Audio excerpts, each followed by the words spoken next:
Bonjour à tous. Alors on est ici à Castelnau de Gers pour cette première rando de l'année 2025, mois de janvier, pour une mise à jour d'une rando qui est très courte, qui fait sur le topo 3h35 et 150 mètres de dénivelé. Je crois que c'est la plus petite rando du site. Donc, mais aujourd'hui je vais tenter de lui rajouter un petit supplément pour atteindre peut-être les 4 heures. Et pour ajouter un petit peu de diversité au parcours. Donc là on est au départ et on est tout de suite dans une ambiance bien agréable. Comme vous allez pouvoir le constater, j'espère, sur les images tout au long de ce parcours, le principal intérêt de cette rando, ça va être l'originalité de ces paysages. Parce qu'on a une géologie assez particulière ici, on va toujours cheminer dans des grès de différentes couleurs, dans des paysages un peu assez particuliers, souvent dans des jolis pinèdes avec des sous-bois de bruyère comme ici. Et aussi souvent sur des très jolis sentiers.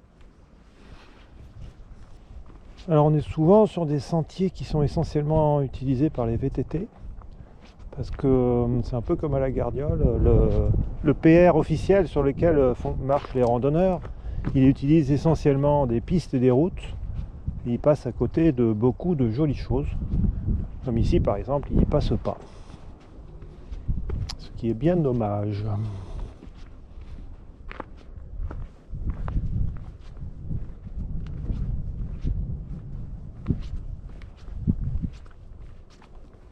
Alors il faut également signaler que ce parcours il est assez complexe en orientation.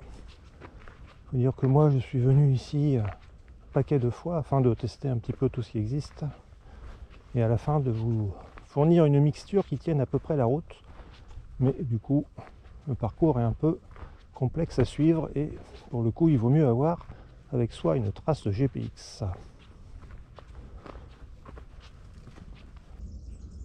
Pour changer un petit peu, faire un intermède au milieu de cette rando paysagère, voici un petit peu de patrimoine avec la chapelle Saint-Nicolas, perchée sur une petite colline au milieu des pins. Ça c'est l'intérieur, alors elle a été désacralisée, mais il y a encore des restes. Et ce qui est étonnant à notre époque, c'est qu'elle n'est pas détériorée, il n'y a pas de tag. Alors bravo à ceux qui n'ont pas fait de dégâts. Au cours de cette rando, il n'y a pas que des passages dans les pinèdes, il y a aussi des passages dans les vignes. Évidemment, le mois de janvier, c'est pas idéal pour ça, même si ici, avec la fausse roquette au pied des vignes, ça passe plutôt bien. Mais en général, c'est plutôt comme à gauche, là, c'est-à-dire pas grand-chose. La meilleure époque ici, c'est donc plutôt début avril, quand il y a les premières feuilles qui sortent, vert tendre, ou alors en automne. Alors en plus de la bruyère dont je vous ai parlé au début, il y a aussi le romarin qui commence à fleurir, que voici. Donc c'est ce qui est bien, nous dans la région, c'est que quelle que soit la période de l'année, on trouve toujours quelque chose en fleurs. Il suffit d'être au bon endroit, au bon moment. Bon, c'est un peu dommage, le soleil s'est voilé là, mais je vous fais cette image parce que une vue d'ensemble. Et là, sur la droite, en dehors du petit totem là, on remarque, parce que nous là on marche, je confirme, hein, sur du grès, sur la droite il y a une petite barrière rocheuse qui semble bien être en calcaire, ce qui n'est pas étonnant parce qu'ici la géologie elle est fort complexe.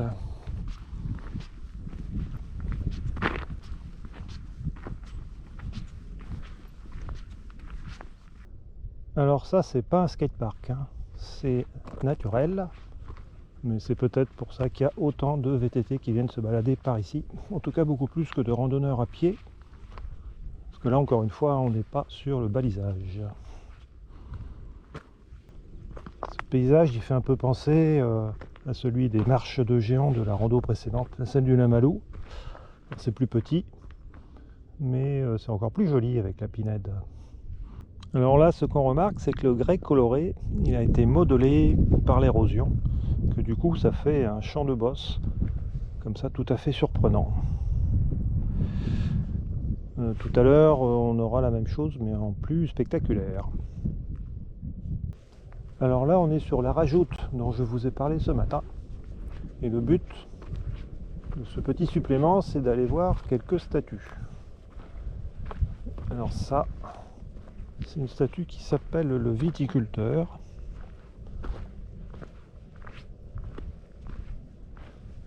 Voilà.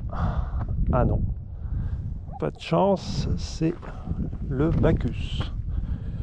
Alors pourquoi il y a ces statues?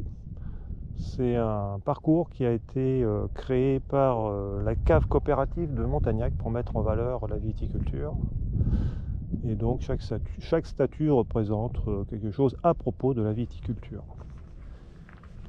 Et le département a créé un PR qui passe par toutes ces statues, je crois qu'il y en a 14.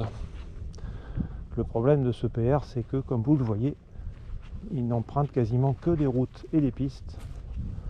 Du coup, c'est un truc qu'il vaut mieux faire à VTT qu'à pied. Enfin, en tout cas, c'est mon avis. Alors moi, je vais en prendre un petit bout et le mettre, le rabouter à ma rando. Je crois qu'on verra quelque chose comme 3 statues. Donc on se retrouve à la suivante. La suivante, alors ce coup-ci, je vais vérifier avant, c'est bien le viticulteur.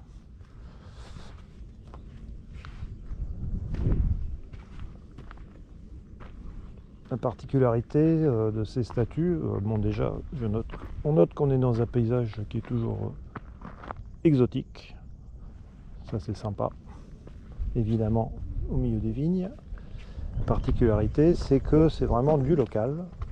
C'est de la pierre locale, alors oui, je confirme, c'est bien du grès. Et ce sont des artistes essentiellement, exclusivement, je crois, héroltais. Donc du pur jus local. Allez, on va aller à la suivante en passant par une zone de transition qu'on voit là-bas. Bon, alors ici, c'est encore autre chose.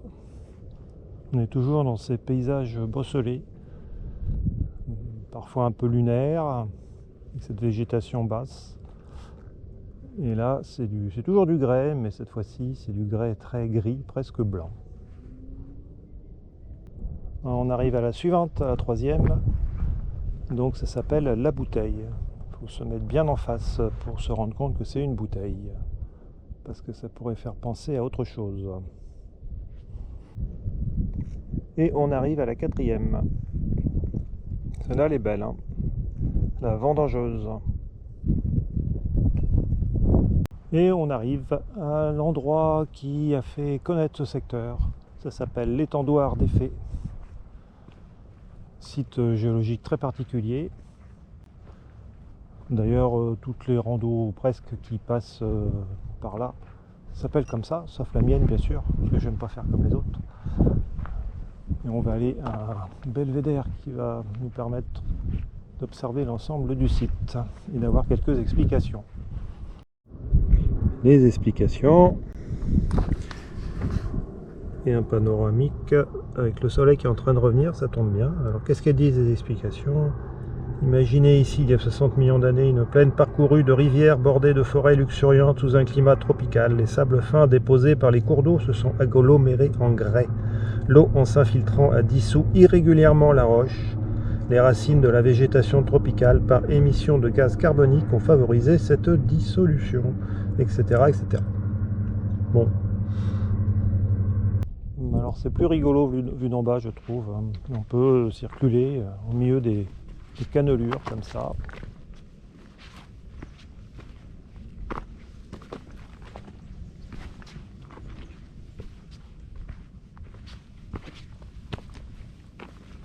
C'est étrange comme ambiance.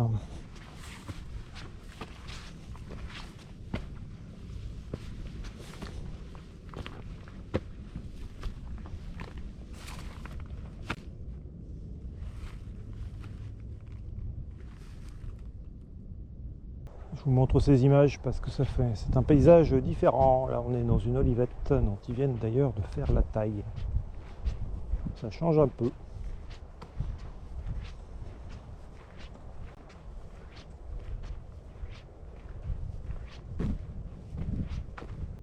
Voilà, la rando touche à sa fin. Donc je valide la rajoute avec les statuts. Vous trouverez le topo mis à jour sur le site en même temps que cette vidéo. En résumé, sur ce circuit, eh bien, malgré ce que je vous ai dit au début concernant les vignes qui n'ont pas de feuilles, c'est quand même une bonne rando d'hiver.